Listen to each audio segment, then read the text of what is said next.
change the world, start off by making your bed. If you make your bed every morning, you will have accomplished the first task of the day. It will give you a small sense of pride, and it will encourage you to do another task, and another, and another. And by the end of the day, that one task completed will have turned into many tasks completed. Making your bed will also reinforce the fact that the little things in life matter. If you can't do the little things right, you'll never be able to do the big things right. And if by chance you have a miserable day, you will come home to a bed that is made, that you made. And a made bed gives you encouragement that tomorrow will be better. To pass SEAL training, there are a series of long swims that must be completed. One is the night swim. Before the swim, the instructors joyfully brief the students on all the species of sharks that inhabit the waters off San Clemente. They assure you, however, that no student has ever been eaten by a shark, at least not that they can remember. But you are also taught that if a shark begins to circle your position, stand your ground. Do not swim away. Do not act afraid. And if the shark, hungry for a midnight snack, darts towards you, then summons up all your strength and punch him in the snout, and he will turn and swim away. There are a lot of sharks in the world.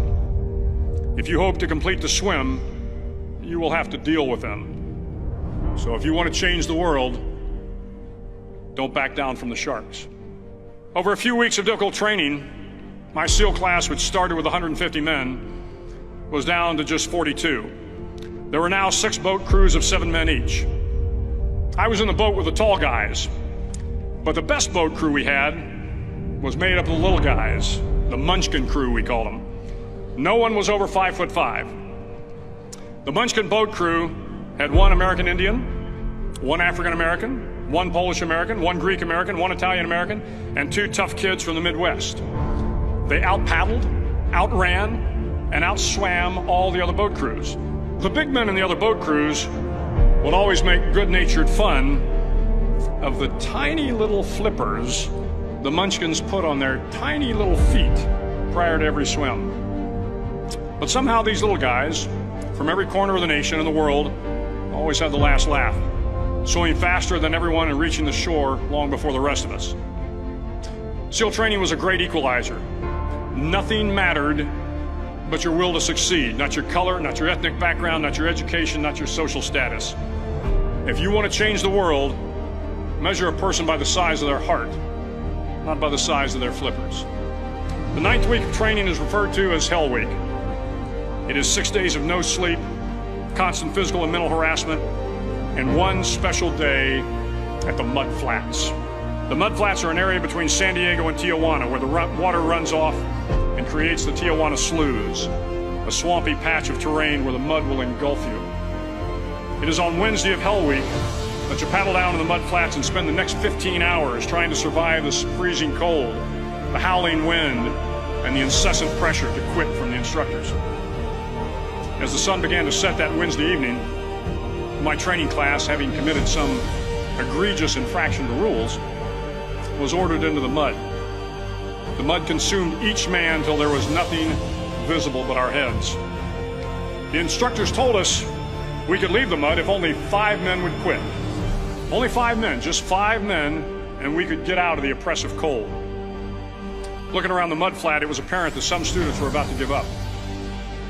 It was still over 8 hours till the sun came up. 8 more hours of bone-chilling cold.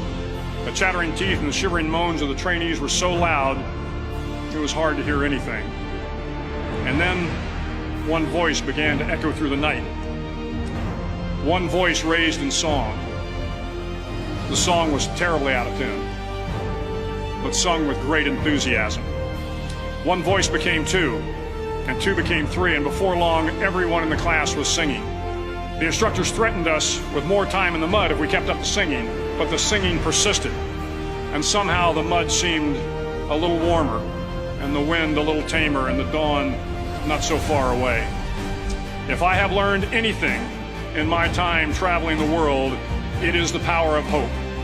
The power of one person, a Washington, a Lincoln, King, Mandela, and even a young girl from Pakistan, Malala. One person can change the world by giving people hope. So if you want to change the world, start each day with a task completed.